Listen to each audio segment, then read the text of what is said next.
See, firstly, I want us to understand that He chose us as His bride. You didn't choose Him, He chose you. I will say that again. You did not choose Him. So don't pat yourself on the back and say, I have been a Christian for 40 years.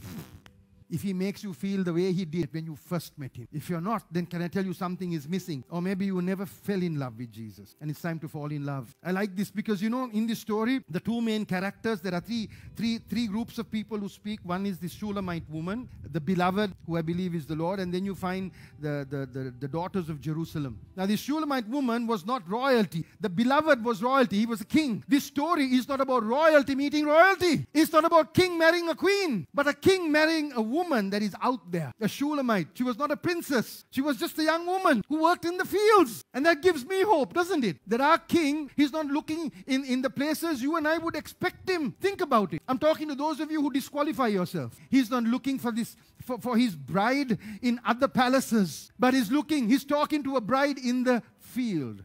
And that's why you and I have hope. And this is why you must understand God chose us. John 15:16 says, you did not choose me, but I chose you. You didn't choose me. Jesus is telling His disciples, guys, you didn't choose me. I chose you. Please go back to Jesus in everything. When Jesus came on this earth, He didn't go and look for disciples in Bible school. He looked for loudmouth fellows like the Malukariya with foul language. They didn't have, bless the Lord, oh my soul, and all that is within me. No, this was a Malukariya with the Kanu cutter. That's what these guys were. You could see that because even in the Garden of Gethsemane, when those soldiers come, this fellow takes a Malukatta and cuts off the fellows here, the soldiers here. That was the type of people He chose. You know what? Today, if I had to choose disciples, I will not choose like Jesus. I will look for the best.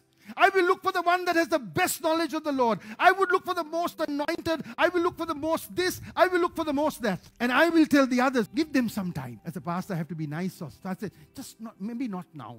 Not right now. Just give them some time. But Jesus didn't say, I'll give you time. He said, come now. Come follow me now. Because you won't learn before I give you time. Those of you who say, I'm going to wait until I'm all ready and my life is all perfect. Your life will never be perfect. That is the biggest lie of the enemy. That he speaks to you and says, don't say yes. There's an opportunity to serve in the church. Don't say yes because you're not ready. That's a lie. Peter was not ready. James and John were not ready. You think they were ready? They were not ready. But they followed. Just think about that. Why do we give the 1 million excuses? No, not right now. I'm not ready. That is from the devil. I'll say that again. That is from the devil. And if you're wearing the cap, take it off. God loves you despite your blemishes. I love this verse, right?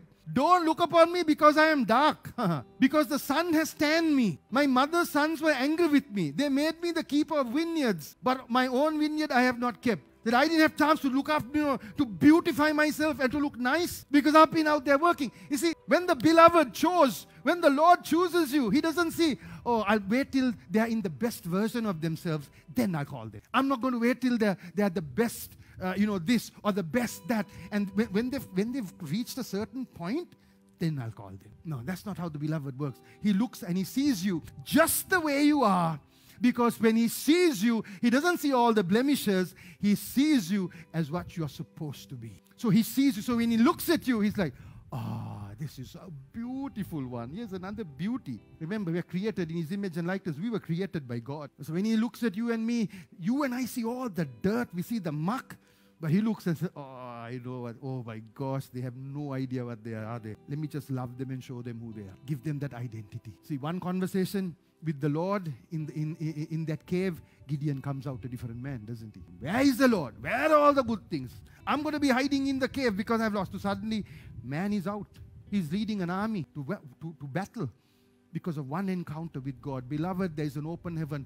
Ask God for encounters in this season. This is a season for your encounter. It doesn't matter how long you've been a Christian. If you are not encountering God, now is the time. And if you're somebody new who's never known God, well, you're in a good season. You're in open season. Open season is good season because it's been open for you. So you can dive in and experience it. It's hard for the veterans, those of us who've stuck by our traditions and our evangelical traditions and rituals and religions. No spirit, but we are so good at everything else. Don't miss Him. He's speaking.